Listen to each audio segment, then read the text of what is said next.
Two people waiting. There we go. Welcome to Sweetcast, everyone.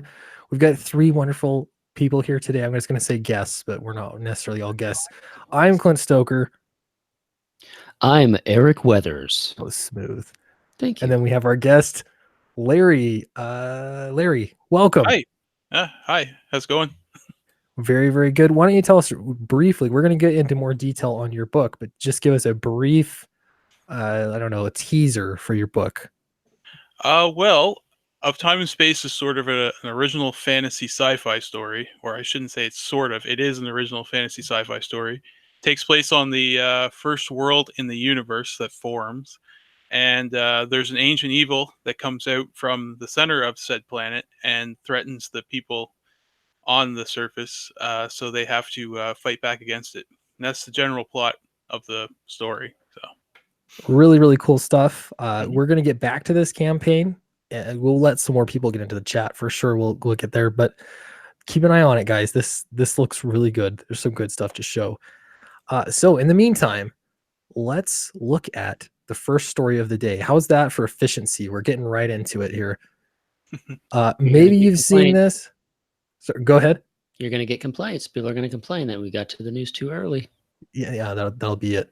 Well, we will check in with the chat here too. We have Albino Thunderbuns, welcome. We have, I can't see both at the same time. Dark Admiral Marcher, welcome. Great to see both of you here. And here's Superman smashing the clan. That's real, isn't it? This is real. That's real. Okay. This is real. Here's the thing. I don't know. Like I see something like this and I know that the clan exists. I've never actually met that I know of an actual white supremacist that like owns it. I never that I know of, unless you guys are you're hiding something I don't know. No. Yeah. But never met it. So it just doesn't seem like it seems like not timely. Is it just me, or I don't know? Is this satisfying? Is this scratching an itch? I guess this may have done well in the mid to late 60s. Yeah.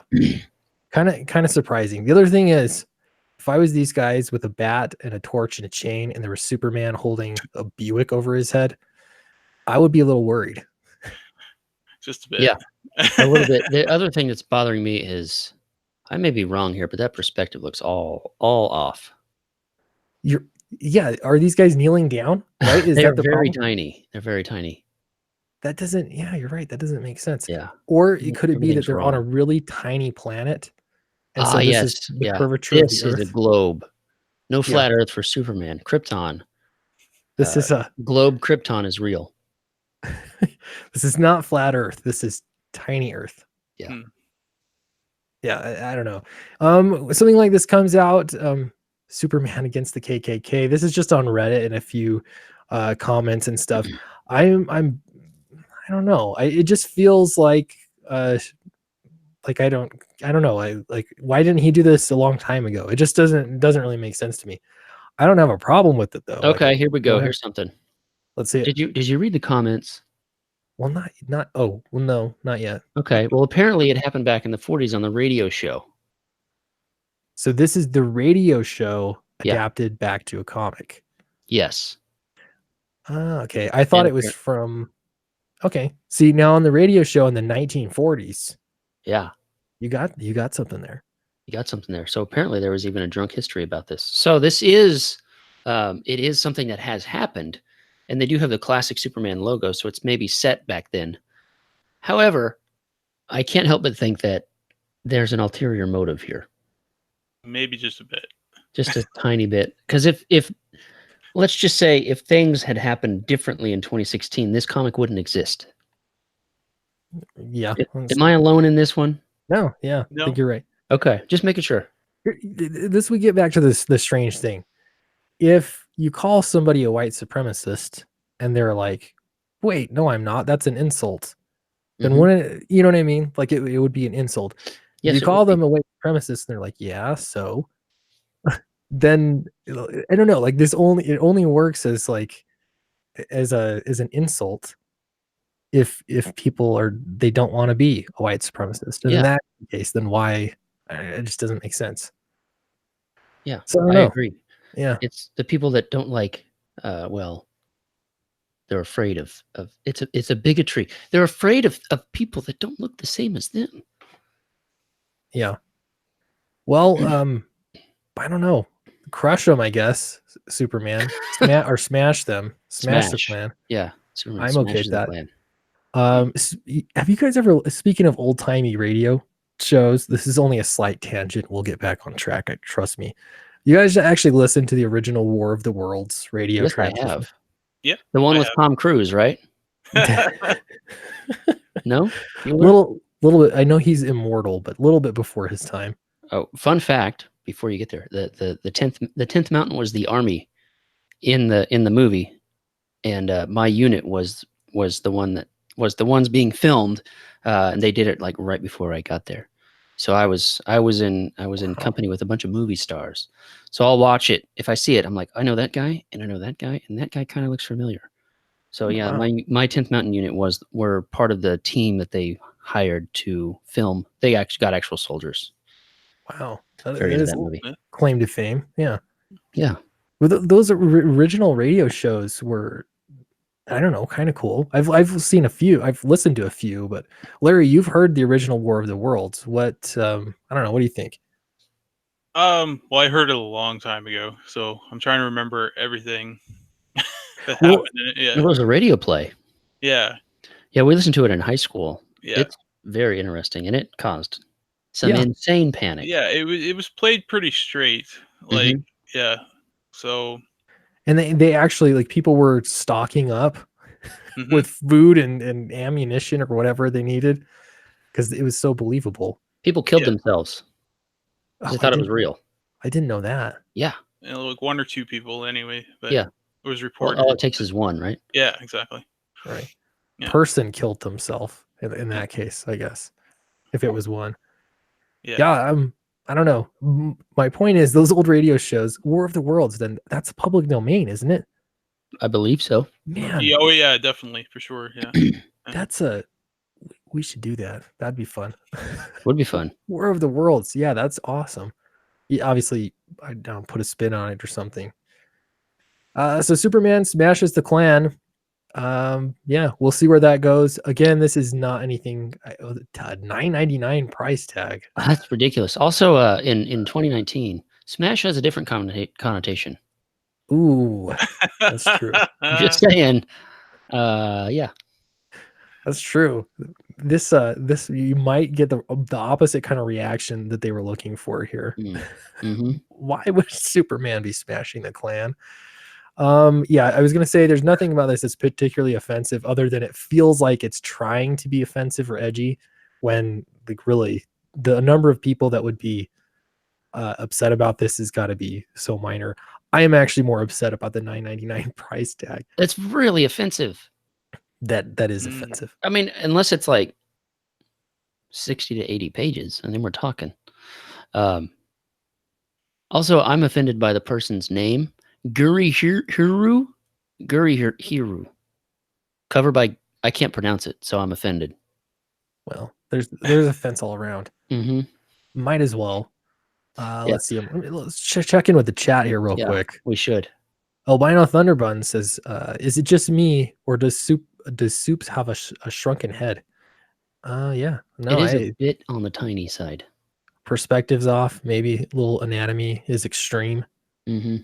Beyond the normal extremeness, extremity of superhero physiques. Let's see. Alfonso says War of the Worlds sweet cast adaptations. That would be awesome. Yeah, that could be fun. The wheels are spinning. All right, so that's the Klan. Next story. Let's jump into this. This is not a story necessarily. This is showing off a little bit. Boom. Here we go. What? I got. Look at that fan art. So cool. Got this today for Downcast, and this was Ted. I want to make sure not Ted. Tim. You already got it wrong. Learman. I just want to make sure I say his last name correctly. If I did it wrong, I'm sorry. This is awesome. We've got the jump troopers. They're cultists, we always call them in the script.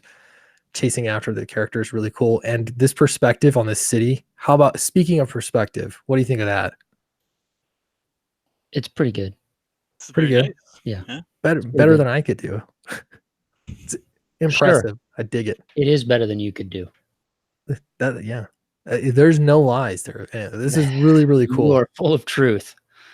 That's No, that's older. really good. I like the muted colors. I'm a big muted color fan. I'm not Yeah. a huge fan of the oversaturated artwork. So I like that. Yeah. Me too. It's more I don't know. I guess with mainstream comics, I think of like Spider-Man in the more, colorful, like shiny, everything's, shiny, everything. But like indie comics, I don't know, like again, like when I'm looking for colorists and things, I really like muted colors. It's something about it. I don't know. Feels real. It speaks more about what's going on within our soul than anything else. Ooh, that's deep. Because we like the muted, drab, dreary colors. Wow. What's that say? What's that say about us? I don't know, about us or about you. Oh, well, me, maybe? I don't know. I don't know, man. It's cool. There's something real about it. Dirty. I don't know. And then when you see a bright color, it stands out more. I don't know. Pretty cool stuff. But let's jump I into like some other cool stuff. How's that for a transition? That's great. Your segues are top notch. Absolutely. That's why I get paid the big bucks for. Speaking of being paid the big bucks, remember, Sweetcast now accepts super chats. So send in your super chats, folks. It's true. YouTube won't monetize us any at all. I said yesterday that they wouldn't monetize the video from yesterday, and that's absolutely true. They demonetized it again. Don't ask me why. We're talking about the clan in this one, so for sure we're getting demonetized again. How dare you? It's not advertiser friendly. I guess so. Superman smashing anything is not advertiser friendly. Apparently it's not reader friendly either, or poor people friendly, because it costs true. $9.99 for the issue. All right, Larry, let's jump into your book here of Sure. Time and Space, The Lunar Rise, #1. How many? #1 insinuates there's going to be more numbers. What's the plan for this? Okay, so Lunar Rise, I'm planning 3 issues right now. That's just like the first part of the story, so there will be more after that. Very cool. Yeah, it was written as like a 5 chapter story or episode story, if you will. So that's what it's planned out as right now. So nice. I don't know how many issues are going to be in that story because some of the stories are a little longer or shorter than the others, but that's the plan right now. So, and you're the writer on the project. Rob Cannon is the artist. That's right. Yeah. Is he doing the colors, line, everything? Very cool. Rob's done the colors. Well, see, right now we're black and white. Color was a stretch goal, but yeah. So very cool. Yeah, the cover's color, but yeah. Cool. The art style for this, I'm going to scroll down here a little bit. It's really cool. It's different. It's recognizable style. I really like that about it. Yeah. Rob's work really stood out to me when I found him. So I definitely wanted to grab him as fast as I could since he wasn't working on anything at the time. So yeah, he's got a real unique style. Very gestural, very animated, and everything about that is exactly what I wanted for this book. So it was like a no-brainer to contact him. Yeah, it's really cool. And that's a good example because I get the question often, and I see it in other live streams, is I'm a writer, how can I find an artist? I think you had a few key points there that you made. You saw him and you snatched him up because he was not doing anything at the time. Yeah, it just sort of happened to fall there. I saw his work on another book, and I contacted the writer of that book because I had a contact with him on Facebook. So he put me in touch with Rob. So Rob's kind of a more of a private guy. He doesn't go online a lot or anything like that. He does his own website and Instagram and stuff like that, but not very much else. So I gotta ask, is this a floating city in the sky? It sure is. Oh boy. Yeah. Oh man. Clint, There's got to be a crossover somewhere. Three-part cross. Floating cities are in right now. Floating cities are awesome. They That's are. why, yeah. Hey, Yeah. I in one of my original pages for Oz, when I drew the ash can, I drew a floating thing that may have a city on it. Mm. So yeah, it's going around. There's a problem. Maybe I'm gonna try to pull that page up. we're gonna see this. I feel like comics and novels and things like that are ahead of movies and TV shows. As far as like trends and things like that, we're gonna see some movies with floating cities. It's coming. Yep, here it is. Let me grab it real quick. I want to see this. Let me open my daily job here and then move this over here and then see if I can zoom in. I can. And then I'll screen share. This is way far in the background, so the lines are ridiculous. So you're gonna it's the right one. See, what do you think of that? Look at that. Cool. It's way back there. Yeah. But yep, it's funny they have a lot of the same, like a big chunk of Earth has been sucked up with it. What's up with that? I don't know. It just makes sense.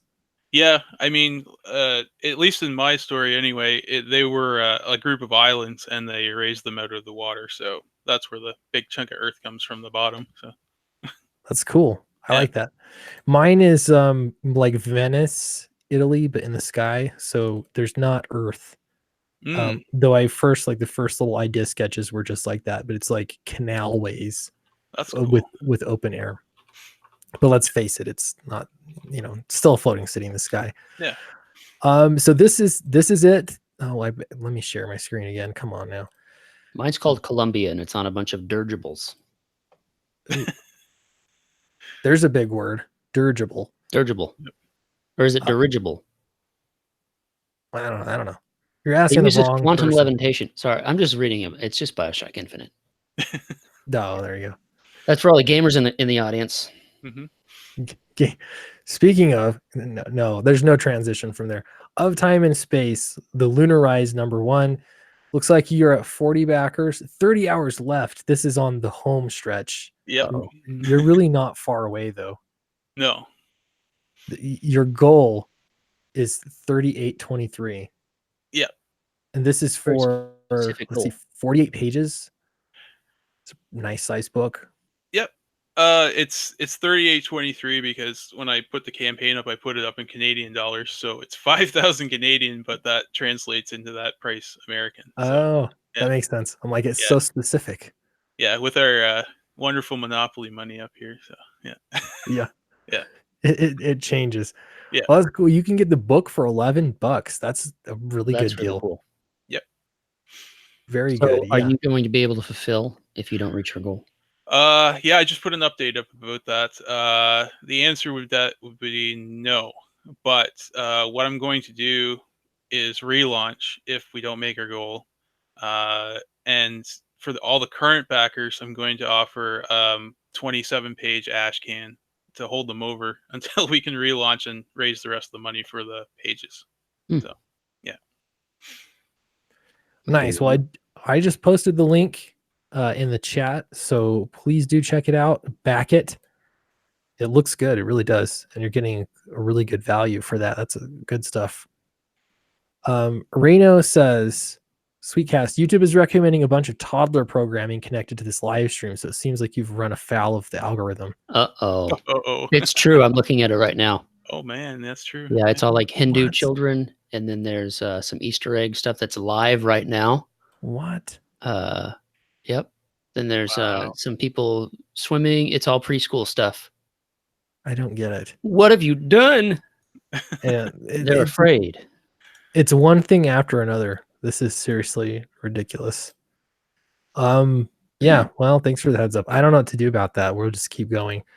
But yeah, if you're there, don't forget to share this out too. We'll get more people here. That'll help us get this book funded for sure. Share it out. Share the link.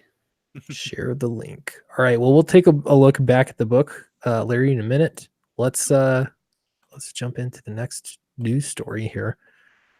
Box office: Spider-Man: Far From Home tops Amazing Spider-Man #2. Nice. When I first read this, I was thinking like the Tobey Maguire Spider-Man #2. This is the Amazing Spider-Man #2. Yeah. Mhm. Mm-hmm. Unpopular opinion: I actually really liked the Amazing Spider-Man, the duology. I liked both of those movies. Seemed like nobody else did. I haven't seen them yet, surprisingly, so I can't really give an opinion on them. Yeah. Are they not available in Canada? No, they are. I just Okay. haven't sat down to watch them. Okay, just making sure. And Yeah. that explains a lot about these box office numbers. Mhm. Have you seen Spider-Man: Far From Home yet? Yeah. No, I haven't. Haven't I? Yeah. I did. Eric, you saw it? Yeah, we saw my son and I went to go see it on Monday morning. And what'd you think? It was okay. There were sequences that I really enjoyed, but I mean, you know, Mysterio is going to be Mysterio, Yep. so there was no like, oh my gosh, he's actually a good guy. But no, like without giving too much away, there's a dream sequence, so to speak. Uh-huh. I don't know if we call it a dream, but that when he's in his head, I really liked that. Yeah. But I will say, the movie didn't feel like Spider-Man until the end Yeah. because he wasn't in New York the whole time. It was weird. Yeah, it was different for sure. I liked it. My wife loved it. She loves Spider-Man, but Mhm. I keep trying to get her to read the comics, and she's You know that never. doesn't work. Marvel gave up on that like 15 years ago. Yeah. Yeah.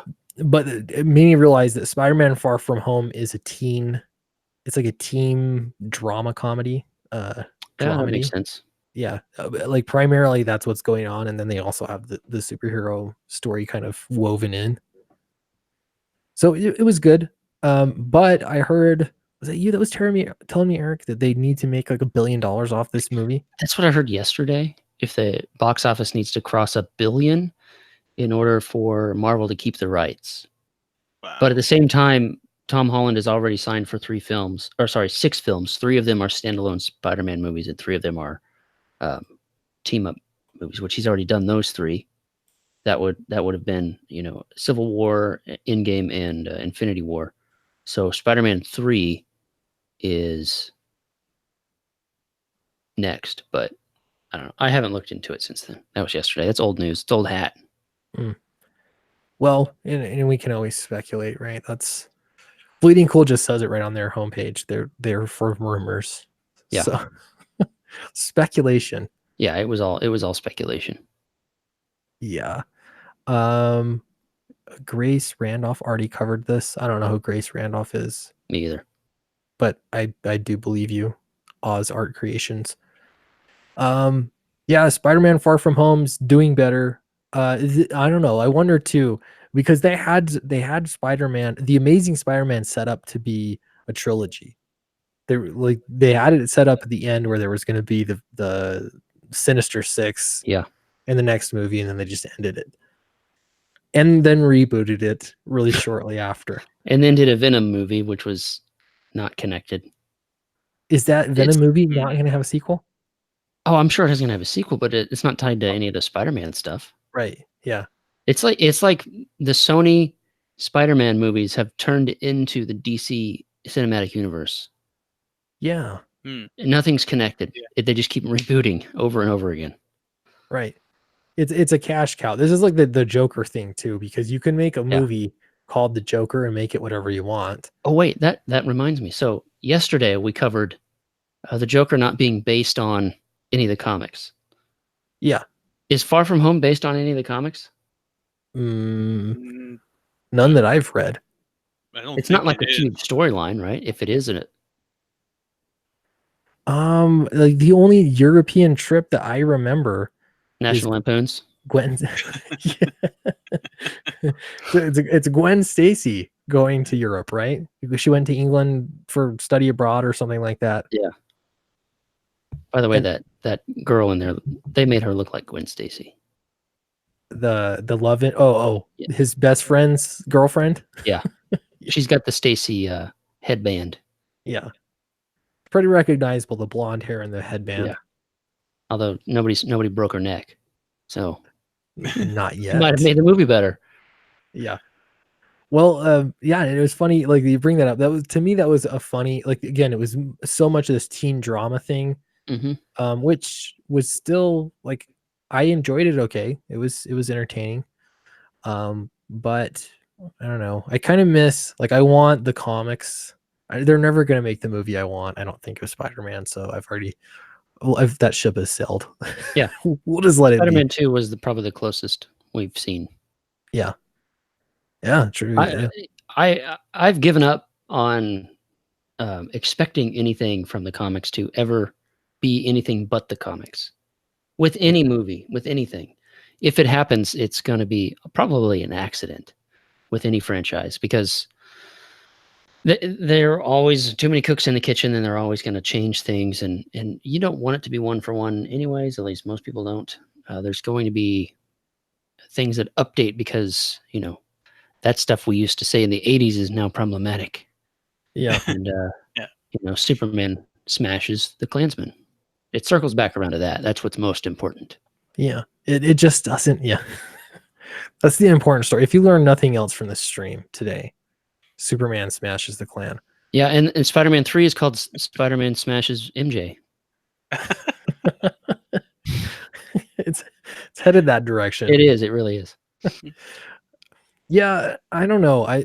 They're still making money, and that's the thing here. They're making money. I'm still like waiting for comic book movies, especially for Marvel, to kind of die off. Like just nothing lasts forever. But we'll see. They're still making money though, so the movies are still going to keep coming. That is correct. Yeah. Okay. So a little thought here before we get into the next story. I was thinking a segment we could do is post-mortem like crowdfunding campaigns, and we could go over them, and we're not roast them. I don't know, that's not me. I can't roast, but we could dissect and maybe Saute. make some suggestions, right? Yeah. Yeah. There's a lot of crowdfunding comics, or anything for that matter. So if you're watching and you have a crowdfunding campaign that has failed, or that you'd like some advice on, or maybe you haven't launched it yet even, and you'd like it to, we can even have people in the chat make some suggestions and stuff. We'll go over it, and that could be helpful and maybe even entertaining. That's what we call the if it hasn't launched yet, that's the pre-mortem. Pre-mortem, planning on the death, I guess. So avoiding the post-mortem. yeah. Exactly. Pre-mortem. Larry, is this your first crowdfunding campaign? Have you done? Yeah, well, technically, yes. It's my first comic crowdfunding campaign. I tried to launch a magazine like maybe 4 years ago for local fan stuff, but that never went through either. I did that on Kickstarter, but yeah. How stressful is it for those people out there thinking about it and have never done a crowdfunding campaign? It depends how much money you've invested in it. I've invested quite a bit in it, so it's pretty stressful for me. But yeah, I guess it all depends what your situation is, really. Yeah. Now this isn't my full-time job or anything like that. I work, a regular job, so I guess it's more of a hobby thing for me right now. But it's still something I really want to get out there for sure. Yeah. I've been working on the story like on and off for so many years. So Yeah. Well, there's also like I don't know, I don't want to say pride, maybe a little bit of that, but like the validation, you know what I mean? Like you've been working on this thing and you think it's like you're doing everything that you can, you put it out there, and then, or you're going to put it out there. It's like, for me, it's like 2 days before you launch.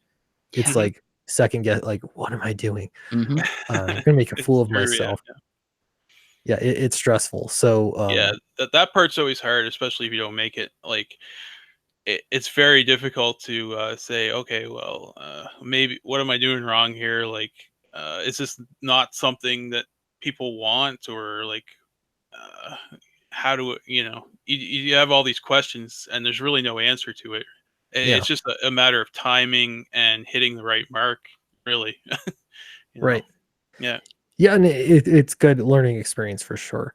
Mhm. But a lot of it is just getting in front of people, and sometimes crowdfunding helps there. So yeah, if you've got a crowdfunding project that you would like us to go over live and make some suggestions and all that, things like that, you can email me it'll be sweetcastclint@gmail.com, or shoot me a message on Twitter or something, and we'll look at it on the air and, I don't know, come up with some ideas and things. Or if you're looking to get a comic and support a crowdfunded book, then check out Of Time and Space. Let me make sure I got this right. Come here. Scroll. Oh, Of Time and Space, The Lunar Rise #1, because really you're really close to hitting that goal. It's totally doable. Yeah, I just need probably about 40, 50 more backers, really. And then we could probably hit that goal. Yeah. I mean, I know there's only 30 hours left, but it's possible. That is go time at the end. Yep. There's the post-campaign bump. And you've already passed 30%. I think statistically, I can't remember if it's 30 or 35. But most campaigns get funded if they hit at least 30 or 35. I can't remember what it was. So yeah, if you're checking this out, you haven't seen the art, looks really cool, I'd back it. It's a good idea. And maybe I'll post the link again here too. Do it. Done. All right. Albino Thunderbun says Zack Snyder's Watchmen movie is the most faithful comic adaptation I've seen. Flawed film, but most of it looks like a comic come to life. Yeah. I don't know. Yeah, and for me, I do think it's taking inspiration from comics and doing your own thing with it. I think I like those movies the best. I don't know. I think like the Dark Knight trilogy. I love those movies, especially the Dark Knight. Yeah, I think a lot of things can go into making a movie or a comic or any other kind of story, good or bad. So it's all in all, there's a lot of luck that has to play into it as well. You know, at least it is a factor. Luck is a factor, I believe, but there are other things you can do to try and mitigate any lack of luck you may have. And that's, you got to have right time, solid story, solid art, solid audience already. So, and that's true for anything. And if you don't have an audience, finding some way to get one, whether, if it's your first time being an author and somehow you get the interview or the article written about it, and then an interesting, if you get on Oprah, for instance, why aren't we not on Oprah? That's really what we need to talk about. Yeah. All those middle-aged moms could be buying comics. They could be buying Flying Fortress right now. Yeah. Yeah, I think that was part of my problem. I didn't really have the audience going in, and I didn't realize how big of a problem that was until about halfway through the campaign. So it's that's the party line right now is you guys have to. It's the outside of showing off great artwork and having a good pitch, an audience is the key. It's also not easy to build. Yeah, it is. How long did it take you there, sweetie? Since October. Well, and really, to be fair, I published a couple novels, so I had some audience that followed me over from my novel writing, but not a lot, admittedly. But yeah, I was like posting daily videos since October, really, to build that mailing list. I keep telling myself I need to do it, but do I do it? No, I don't. I do a daily live stream. It's different. Yeah, it is a little easier actually to do live streams. Oh yeah, you just do it and you're done. There's no editing. Yeah, you just commit and go with it, and if you make a fool of yourself, yeah. The thing here is I'm looking at the time. This does look like really good artwork, and it looks like I'm not dissecting anything or anything like that, but it's a good value. The artwork looks really good. I think this is a good campaign. It's just one of those things of getting it eyeballs on it. So yeah, we'll see how it goes. Still time left to get it. I would definitely check it out. All right, have you guys seen the new Star Wars leak? I don't know if you call this a leak. Yeah. It's not a leak. I have seen it. You have seen it. Yeah, I think it was for San Diego Comic-Con. Let me pull up the article here. But this was the thing that I saw from Star Wars. Star Wars Sith Trooper debuting at San Diego Comic-Con ahead of Rise of Skywalker. And it's just, this is an action figure, actually. Yeah. It's just a red Stormtrooper. Am I Yeah, missing that's all something? it is. No, you're not missing anything. It's got texture to it. Oh, there's texture, huh? There's texture. There are lines. It's got lines. And that's different, huh? Mm-hmm. Somehow. Look, I mean, it's a Stormtrooper, right? So Is that I looks think like- they're trying to say, look, you've never seen one in red before, but anybody that's been to a comic book convention has. Hmm. And it's Yeah. like they're trying to push another Captain Phasma. It's like, hey, it's a Stormtrooper, but it's a different color. right? Yeah, they actually had a red Stormtrooper already in one of the novels. Yeah. He was like, a rival to Captain Phasma or something. So it's nothing really new for the new canon, if you will. So Yeah. I will say the interesting part is it's called a Sith Trooper. yeah, that's And I don't weird. think they've talked about the Sith in the new trilogy at all. No. So Have they That- not? Well, Yeah, I don't- they sort of did. Luke sort of mentioned it in Last Jedi, I guess. he but mentioned Darth Sidious, but he didn't mention the Sith. yeah, the Sith. Yeah. Snoke was Snoke. So I'm just assuming that Snoke was Sith then. No, right? he was never officially called Sith, and neither is Kylo. Yeah. Well, Kylo's a Knight of Ren. That's supposed to be his moniker, but Right. we don't even know what that is because Yeah. Ryan Johnson just, I'll ignore that. That doesn't mean anything. We'll just put it in the mystery Yeah. box. Yeah. I don't know. I don't. It feels like something I liked about Star Wars when a new movie comes out is you'd see something different. Like I have to admit, the first time I saw Darth Maul, I thought that was cool. I was in junior high at the time. Well, yeah, because Darth Maul is cool. Yeah. Yeah, it's like, oh, a lightsaber with double sides. That's Did you- awesome. I almost died when I saw that. Yeah, and there's something alien about it. This is, I don't know. I'm like, really? This is it, huh? I don't know.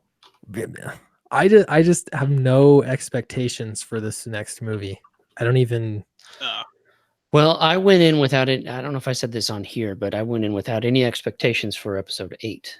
I literally didn't watch a single, like with 7, I was like, all spoilers, I'm going to read all this stuff. Because I was excited for Star Wars. I didn't want to wait. And then I saw it. I was like, it's pretty good. I liked it. I liked the Force Awakens. So sue me.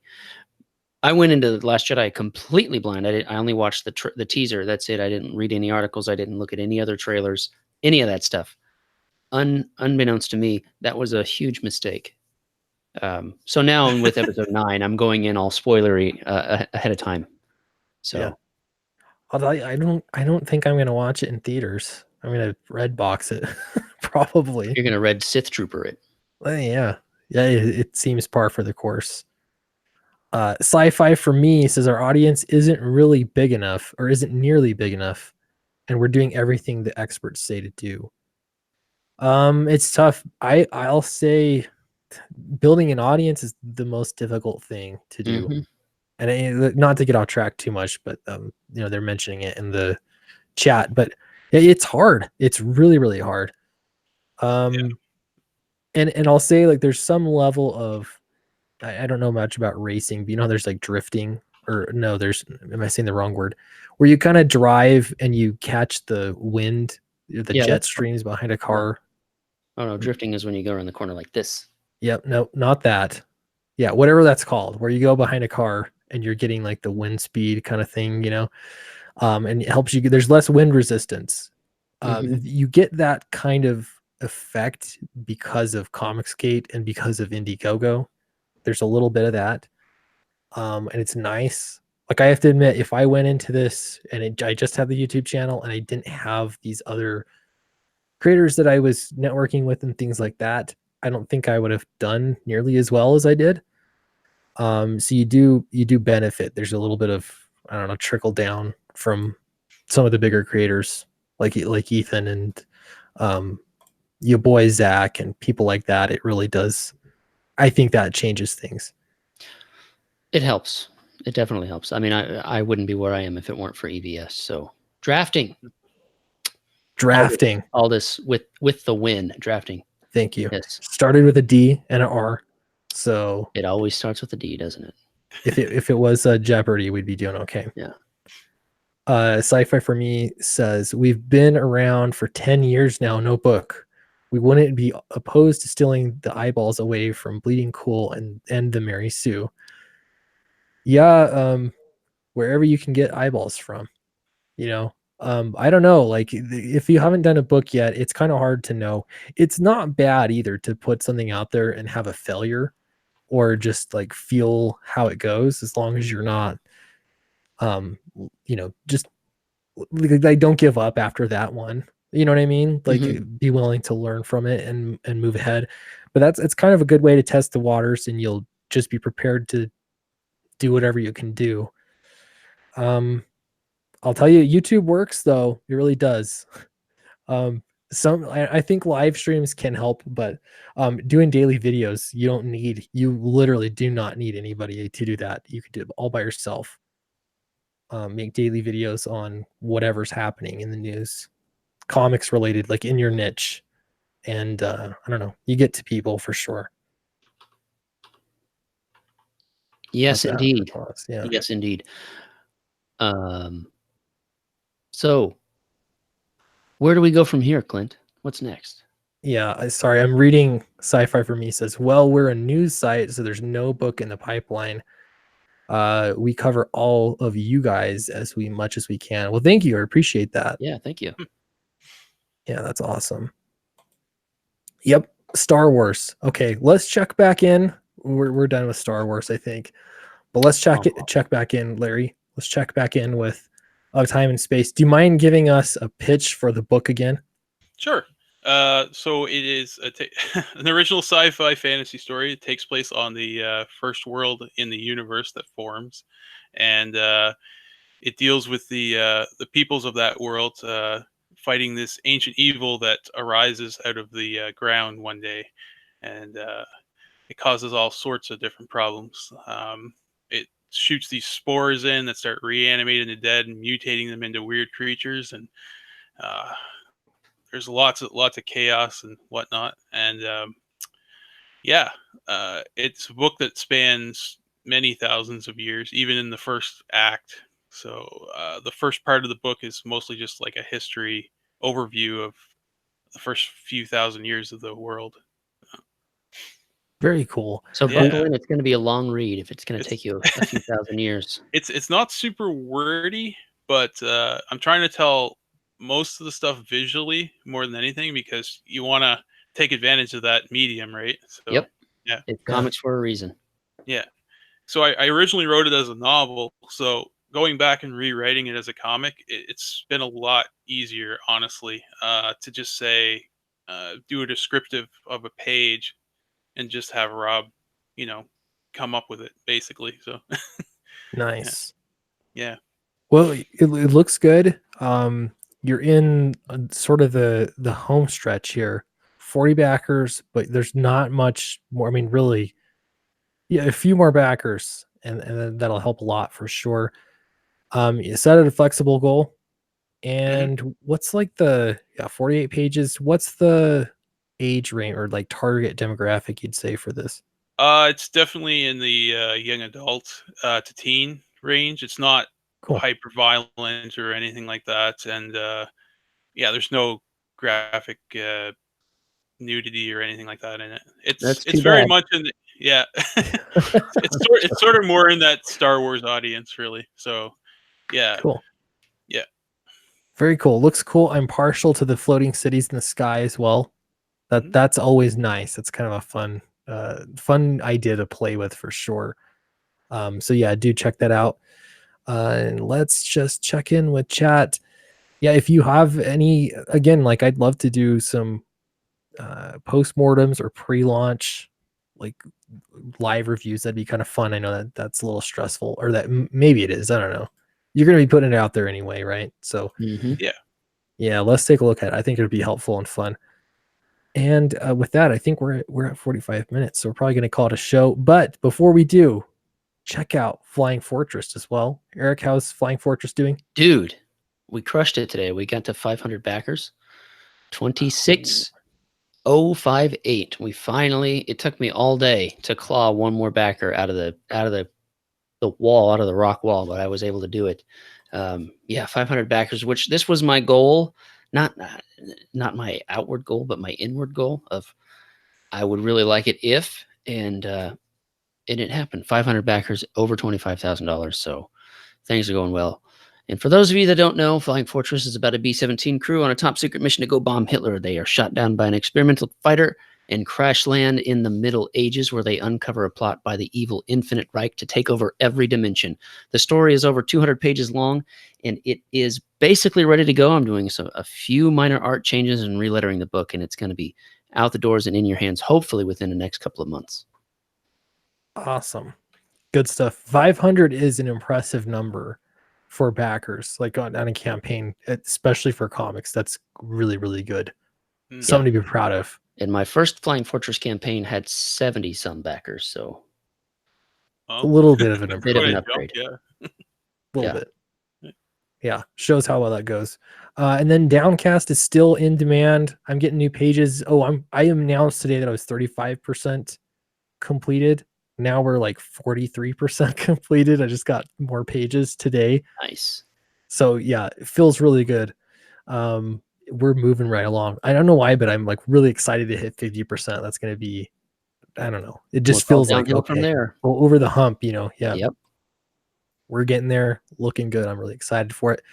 Thank you, everybody. Really appreciate you for showing up tonight. Don't forget to like and subscribe if you haven't done so yet. And got to say thank you to Larry for joining us today. Thank you very much. Thank you for having me on. Yeah. Yeah. Good luck with your campaign for sure. And Eric Weathers, say goodbye. Goodbye. Bye-bye. Yep.